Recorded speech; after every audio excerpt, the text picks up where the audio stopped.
Progress on bringing inflation down has been very slow for a year now. What we can say is that a near-term reduction in the cash rate doesn't align with the board's current thinking. Joining me is Leith Van Onselen, co-founder of Macro Business and a former Federal Treasury official. I recommend his Macro Business site, great articles there.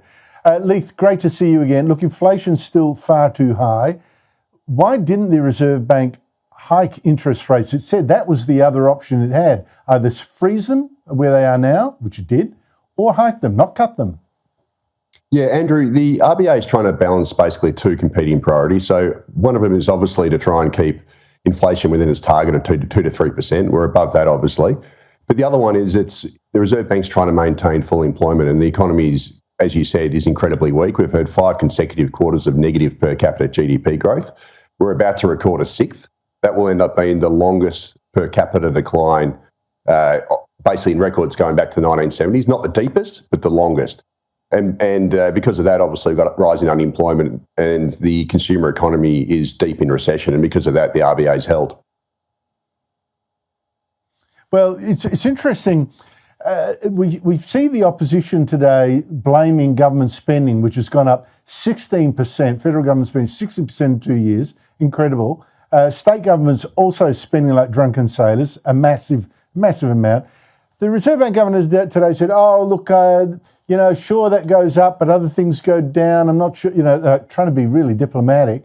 But what do you think is the problem? Is it that? Is it too little productivity? Is it too much immigration? What is weakening the economy and making interest rates so high and not falling? Yeah, look, a lot of it does get down to policy failure. So obviously we've got the federal government pumping demand through its extreme levels of immigration. That's pushing up inflation across the economy, especially in areas like rents.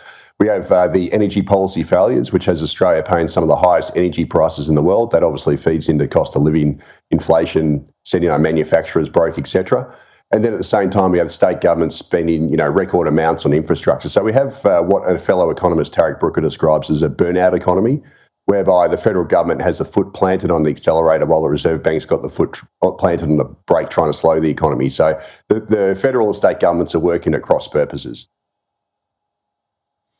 Now, you've in fact warned, and you mentioned it just earlier, referred to it in passing, you did a great article on this, that Australia is in its worst recession in modern times, with our average household disposable income falling like a stone. That's the bottom line there in blue. Now, we actually did another Vox Pop here at Sky News today that showed what that looks like to many Australians. Have a listen. How's it affecting you at the moment? The interest rate, the rents. It's going up all the time. Well, we've got to listen to the people that are doing it tough. Well, we decided to move back to my parents a couple of months ago after my 2-year mortgage was up, the fixed rate. We couldn't afford the new interest rate. So, yeah, we're back home now. Yeah, I feel for them. I really do. But as long as that interest rate is up high, I get more money and I can survive.